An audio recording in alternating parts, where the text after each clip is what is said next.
Good evening, I'm Dr. Emmett Brown, standing here on the parking lot of the Twin Pines Mall. Or my garage. Whatever came first. 1985, I believe, was Back to the Future, although I came in 82, so technically I came first. But in any case, I'm here today working on the Saturn. Let me show you what the plan is. Timing belt. I don't like doing a timing belt on this car. It's like my arch nemesis. But the timing belt broke because I had over tightened it last time. So the nifty little window I've created on purpose when I did the timing belt last time. You can see if the damn camera will focus, which it never does. There's some marks on the timing belt itself. There's a pulley that had some residue on it from when the belt was so tight it kind of got like a rubbery residue on it, and it's leaving marks on the timing belt. Doesn't seem to be an issue, but I don't want to find out if it's an issue because it's an interference engine. So today my goal is to replace the timing belt. I have a brand new Gates timing belt, and I have a new tensioner pulley. Actually, I'm not tensioner pulley, an idler pulley to put on that's bad, and hopefully everything will run a little bit better, or at least give me some peace of mind. I'm going to try and get that done. Let's get started. First thing we're going to start with is we need to undo our clamps for the intake manifold, air filter box to the intake manifold silencer. We're going to undo the clamp here. We have to undo and take off our mass airflow sensor. And lift up on that. I believe we need an 8mm for that. Yes. We have our 8mm on our worm drive clamp there. We're also having an 8mm on the one that goes from the intake silencer down to the intake manifold. And here, we have a 10 here. We have a 10 here.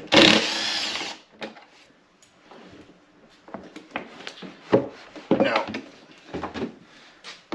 I pulled the 10 here and the 10 here, which literally just does the intake silencer itself. But you can pull out this whole assembly once it's unclipped. Get somewhere to put your stuff in. My wife got me some grip mats. They work really well. Throw it up here, and as you take stuff, just kind of work it like a book, left to right. We also have another 10 back here, which is just a nut. Throw that in there as well for the air box as a bolt there. And take the mass air sensor. There we go. We're just going to pull that out of there. Our whole mass air filter assembly comes out. We'll just set that to the side as well. So now this gives you pretty good access to the front of the motor. You have a lot of access to the front of the motor here. We do have to take off that motor mount. So we're going to support the motor from the bottom. Alright, so you put a piece of wood down here underneath your oil pan, and all you're doing is jacking it up. And you're just providing a little bit of support. You're not trying to lift the whole darn motor out, just enough to put a little pressure on it. We're going to take an 18mm, we're going to take a 16mm, and we're going to undo the motor mount. We have it supported on the bottom, and what this is going to do is going to give us access to the timing belt. You can't get the timing belt off with the motor mount there. There's also a bracket here that we'll have to take off as well, but that's what gives you access once we take off the plastic covers here, so that you can actually get to the timing belt and get it off.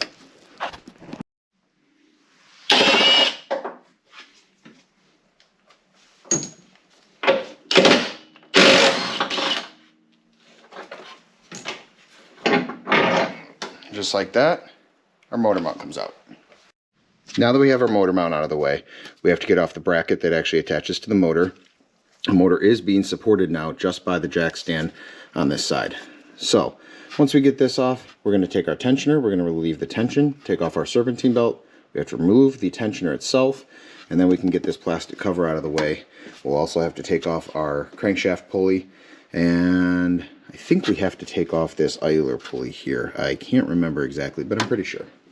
I believe those aren't a 16. I think they're 14 or a 15.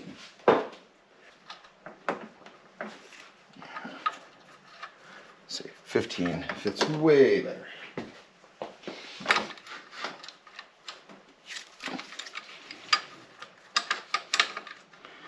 And there's one, there's two, there's another one way down here. You can't see from the top, but it's there. There's also one, I believe, somewhere else. I thought there was one other one. 1, 2, 3. Maybe it's just that. Okay. Alright, so once you get that bracket off, you can see that we had a bolt there, there, there. We have one here. They're all the same length bolt. Sometimes if you have a bracket that's not all the same length, every time you get the bolt out, put it back in its same exact location, and that way all your bolts stay where they're supposed to be. Alright, one other thing we have to do is we have to take off this actual electrical harness that runs to the cam sensor on the front side, as well as for the, I believe that's for the oxygen sensor up front. So we have to unhook that, which those are usually broken as is. But if it's not, that's a blessing. Just tuck those to the side, and then we have to take off those with what I believe is a 10, since like everything is a 10.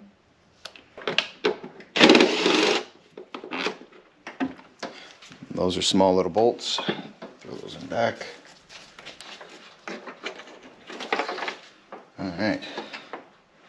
So we had to unhook. Yeah, that's pretty looking. We'll have to rewrap all that. We had to unhook the AC pressure sensor. We had to unhook the AC compressor switch and the O2 sensor for the front side.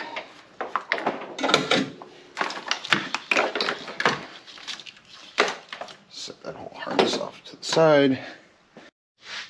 So one thing that you want to do before you take off your belt is you want to look at the routing of it. You can see that it goes around that idler, down and under the alternator, over the water pump, back around down under the crankshaft, comes around the outside of the AC compressor, back around that idler pulley, and back to that other idler pulley.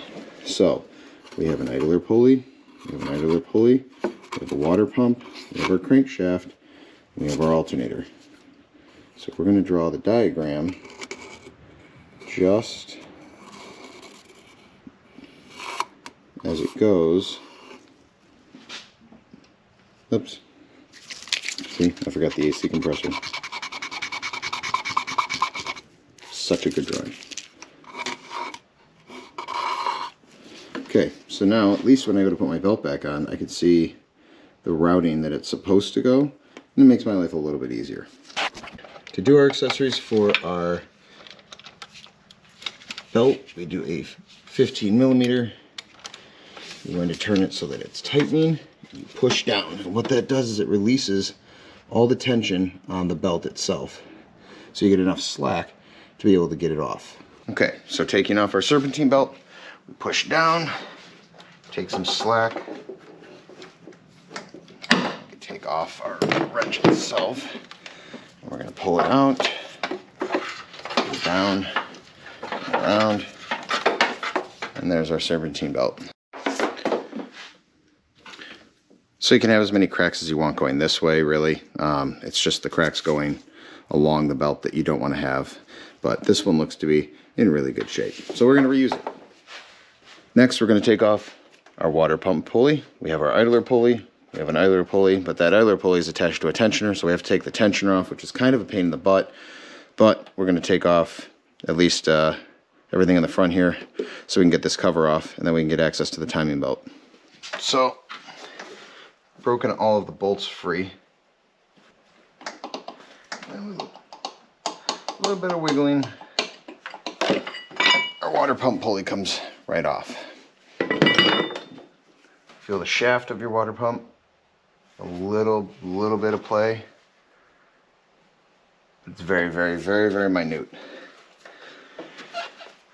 Next, you'll take a flathead screwdriver and you just pop off this cover here, which we'll get in a moment, which gives you access to that Torx, which is actually, I believe, an E10, might be an E12. If you have an E-torque bolt, you can see it's like a Torx bolt, but it's reversed. You can also use a regular socket on it, because where the dips are, the flat sides will actually touch. You just have to be careful. You can't apply as much torque with a regular socket as you can with a E-torque. Now this is a 14 millimeter, which goes right on, and this one here is an 11 millimeter. So there's actually a size difference because it's not the same thing. But I'm going to use the E-torque so that I'm playing by the rules. Put E-torque's on. Good God. It's a lot of torque on there. There we go.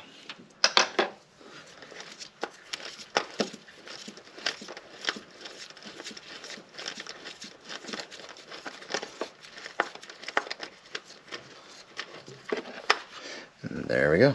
And I'm just going to save that bolt up there. Going to look at our pulley, make sure that it's in good shape. If it's cracked or we have any issues, we've got to replace it. But it looks good. Next thing you're going to pull off is your tensioner.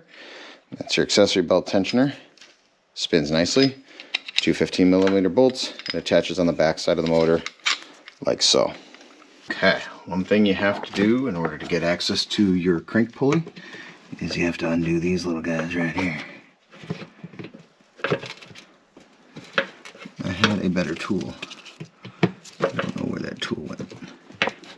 But there you go. You just pull those out a little bit and then get behind the actual plug, and the actual plug comes out. Okay, so we have all of our bolts off of our crankshaft pulley itself, and it just comes right off for the most part. We have a pretty good oil leak going somewhere. We'll find it as we go. Here is where we break out our timing belt kit and apparently a jack stand manual. So these are for locking in the cams.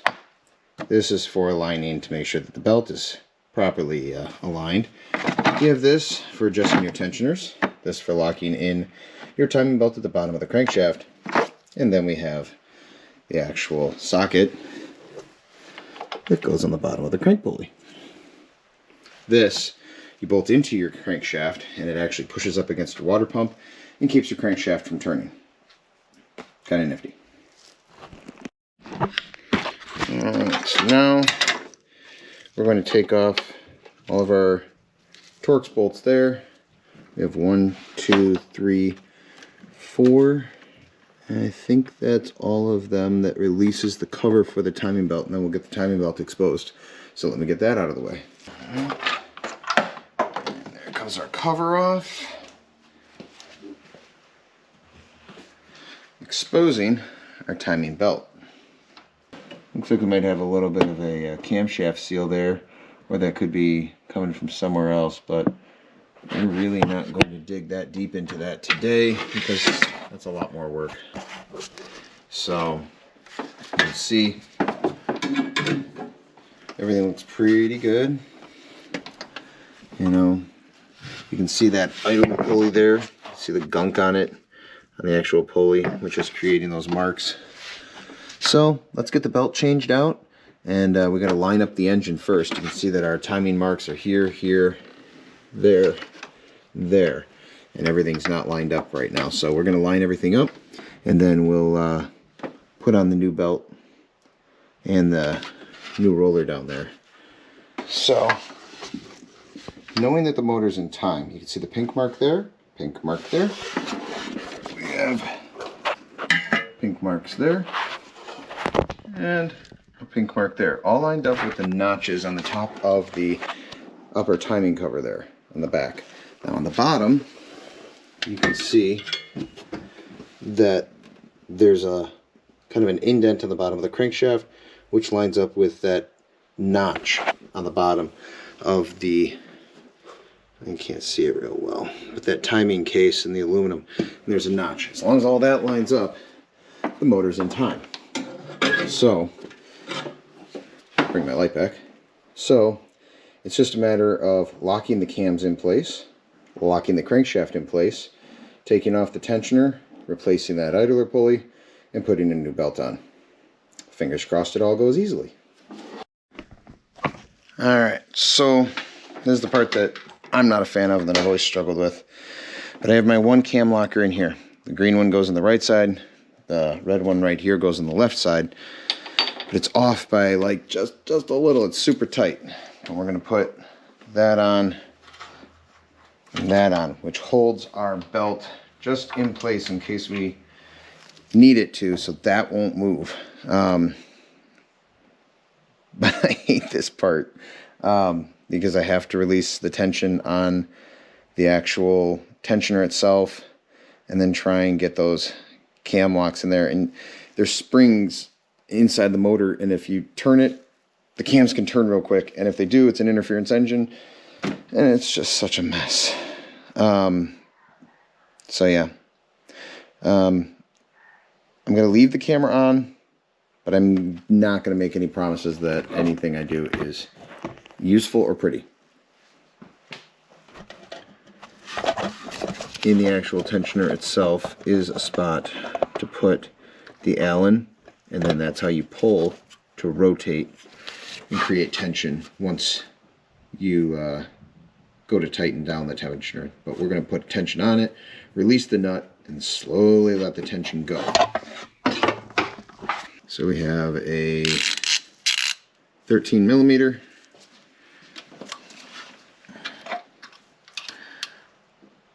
Okay.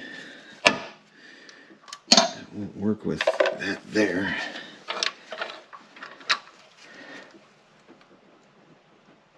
That was kind of stuck. Alright, so now that that's free, I want to be free.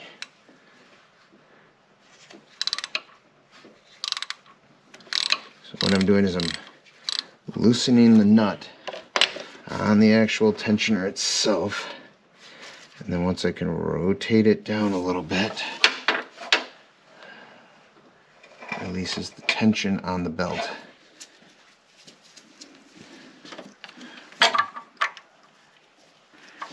going to try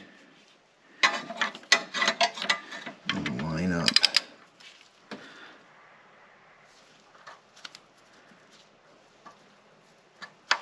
There we go. Alright, so it just took a little bit of tension. Not a lot, just a little. And everything is lined up where it should be. So now we have our cranks down in the right position. Our cams are locked in position. We can take everything off. We can put on our new tensioner. We can put on our new belt. Whew! Okay, well, I'm not sure if it's recorded very well because of the camera and the lighting from the other one, but now you can see a little bit better. We have our cam lock in, it's all the way down. We have our other cam lock in, it's all the way down. I'm going to take off the clips on the belt. We're going to undo that tensioner, and then we're going to be able to put our new tensioner on. It's actually, it originally used to be just a pulley, an idler pulley, but they turned it into an eccentric one so you can adjust it. Then we're going to put our new belt on, run it up this way, and come back down, put our tension on, rotate it a couple times, and hopefully we are good to go. We're going to start, rotate this tensioner all the way, give ourselves some slack. So, crack that loose. I'm actually going to undo that completely, because this is our new pulley to put on. And there's a spacer back there. You've got to make sure you hold on to that spacer, and it has to go behind there, otherwise it will not line up properly. So we're just going to set that to the side. You can see here all the gunk that was on our pulley Still sounded good, bearing's good, but all that stuff, the gunk was just kind of putting marks in the belt, and I don't think long term it would have been a good thing. So let's grab our new pulley. So here's our new pulley, nice and clean. It'll loop up a little bit, a little stiff, but that's cold. And we're going to put that pulley in place.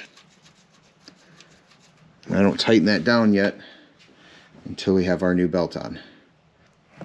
At this point, I'm going to take off our clips. Moments of truth, but those cams aren't going to go anywhere because they're locked in with our locks. So we can pull everything off.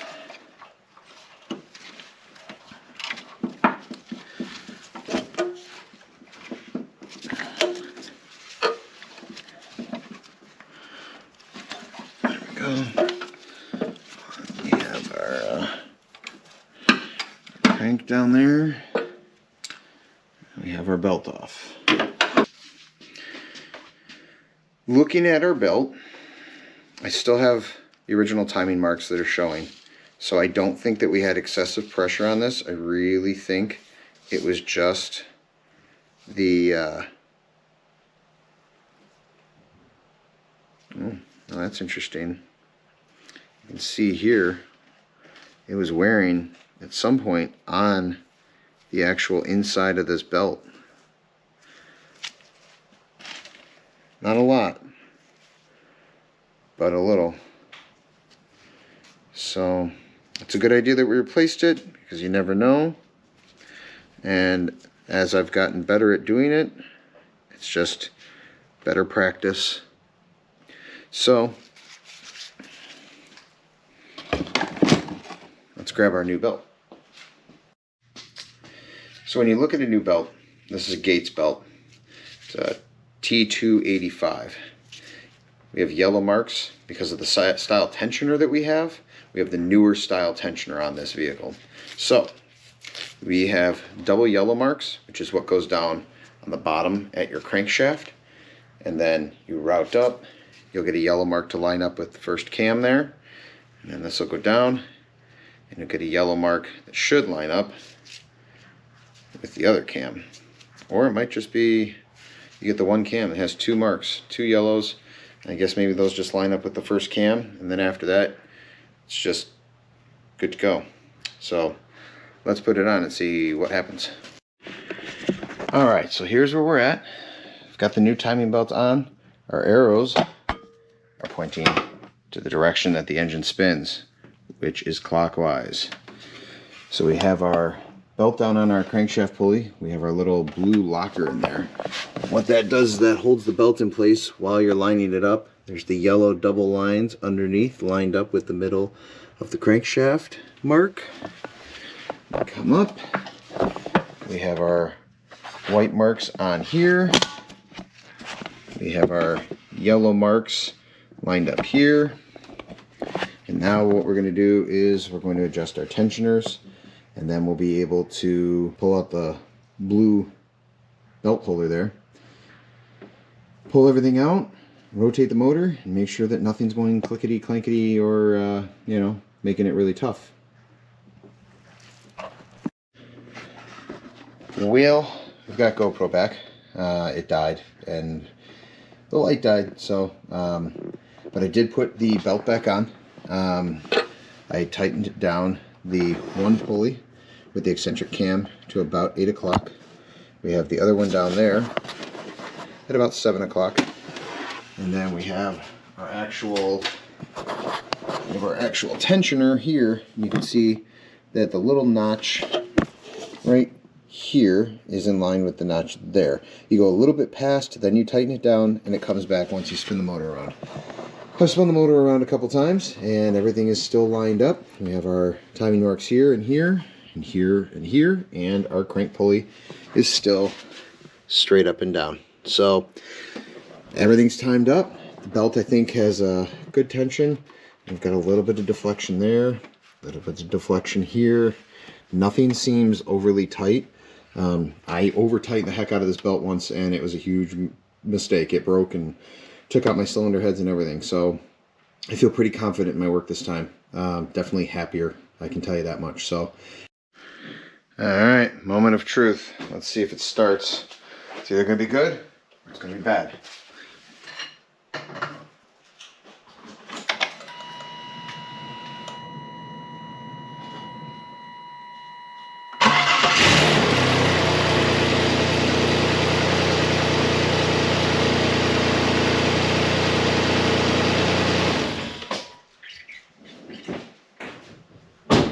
Well, that's a good sound.